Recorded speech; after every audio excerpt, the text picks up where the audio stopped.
My name is Cheryl Erb. I serve as the president of the National 19th Amendment Society, which is the organization that preserved and continues to maintain and operate Carrie's Girlhood Home Museum.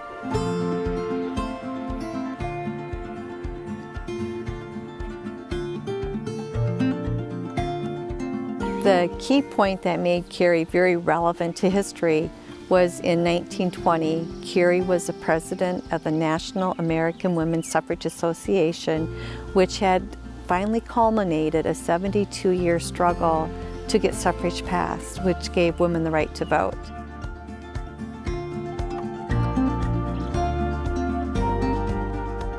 That was huge. It brought 26 million new voters onto the voter rolls, and they were all women. Just to ponder, 72 years. And Carrie led that final struggle and that final push to get that done.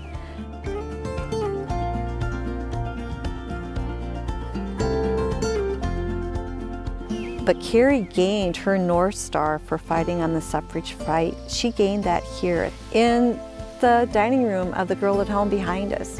When her dad and hired hand came in to go to vote, they got cleaned up and dressed to go into town, and Carrie looked and asked why Mom wasn't going, and her dad scoffed and said the vote was too important for women, and she worked then to change that.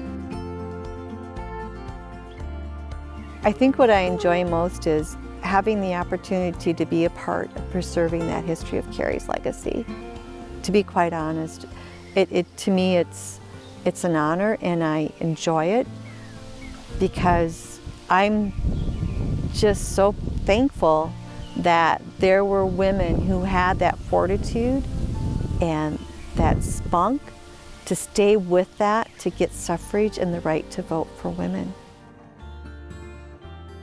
So Carrie's Girlhood Home Museum is open daily, Memorial Day to Labor Day.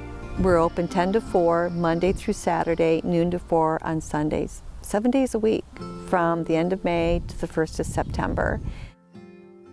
Some of the key events we hold through the summer are Prairie Day Camp for kindergarten through 5th grade students, and that allows them to have a chance to come out here and experience what it would be like when Carrie was here.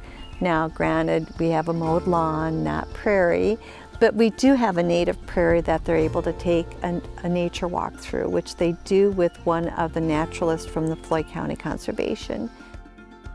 And then, just being here and hearing birds, and anyway, it's an enjoyable place to be.